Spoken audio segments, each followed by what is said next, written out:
आप देख रहे हैं MH26 न्यूज त्रिनेत्र। काय सांगाल एकूणची परिस्थिती कशी आहे आणि कोणत्या विभागामध्ये ही परिस्थिती जास्त जाणवते? एमएससीबीचा भोंगळ कारभार संपूर्ण महाराष्ट्रभर आहे, विशेषतः ग्रामीण भागात अत्यंत आहे। नांदेड जिल्ह्यातील देगलूर तालुक्यातील होट्टल फीडरचं जरी उदाहरण घ्यायचं झालं, होट्टल फीडरला मागच्या जानेवारीपासून आज जुलैपर्यंत 7 महिन्यापासून संध्याकाळी 6 ते 10 लोड शेडिंग हे अत्यंत अन्यायकारी आहे। म्हणजे 7 महिने झालं दररोज संध्याकाळी 6 ते 10 वेळ हा विद्यार्थ्यांच्या अभ्यासाच्या दृष्टिकोनातून, महिलांच्या घरातल्या कामाच्या दृष्टिकोनातून अत्यंत महत्वाचा वेळ आहे।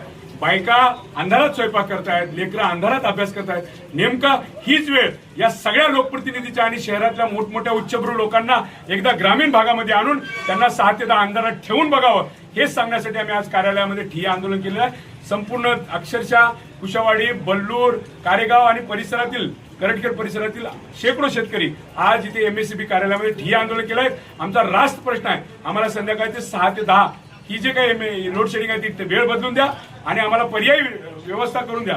ग्रामीण भागात सुद्धा वीज सुरळीतपणे चालू राहिली पाहिजे, अन्यथा आज फक्त पुरुष आलेले आहेत, विद्यार्थी आलेले आहेत, आता याच्यानंतर महिला, लहान लहान मुलं आम्ही प्रशासकीय कार्यालयामध्ये, मग ते तहसील असेल, एमएससीबी असेल, कलेक्टर ऑफिस असेल, याच्यामध्ये आम्ही या मुलांना अभ्यासाची व्यवस्था करू आणि अधिकाऱ्यांनी ग्रामीण भागामध्ये जाऊन तात्काळ होटल फीडरची तात्काळ जे काही लोड शेडिंग आहे 6 ते 10 ही तात्काळ बदलण्यात यावी एक, आणि ग्रामीण भागातील सगळी वीज पुरवठा सुरळीत करावी।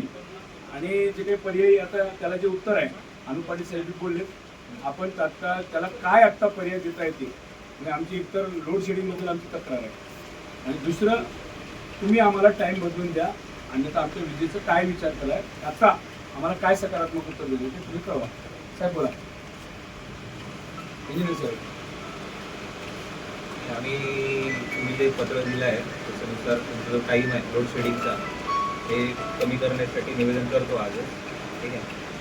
8:30-9 पर्यंत जे आहे 8:30 बघा सर, झोपीचा वेळ आहे, लेकराचा झोपीचा वेळ आहे 8:30-9, 8:30 म्हणून। आणि दुसरं त्या पाटील ऐका ना, पाटील नावाचे जे कोणी अधिकारी आहेत काम करणारे मोठे अधिकारी आहेत, त्यांना सांगा सर जे काही असेल दुसऱ्या तालुक्यात किंवा जवळ असतील ती माणसं वाढून ते काम 20च्या ऐवजी 10-15 दिवसात करता येईल का, एवढा प्रयत्न आपण पण लक्षात घ्या, हे काम करताना तुम्ही काम करू, आम्ही अडवणूक करणार नाही, कारण हे तुमच्यासाठी चाललंय सर। आम्ही काही राहणार गावात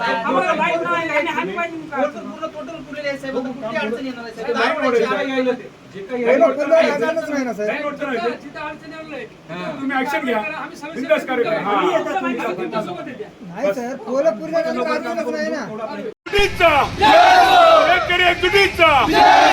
वीज आमच्या हक्काची, वीज आमच्या हक्काची, शेतकरी एकजुटीचा, शेतकरी एकजुटीचा। एमएससीबीचा भोंगळा कारभार थांबलाच पाहिजे, एमएससीबीचा भोंगळा कारभार, एमएससीबीचा भोंगळा कारभार, शेतकरी एकजुटीचा। धन्यवाद। लगेच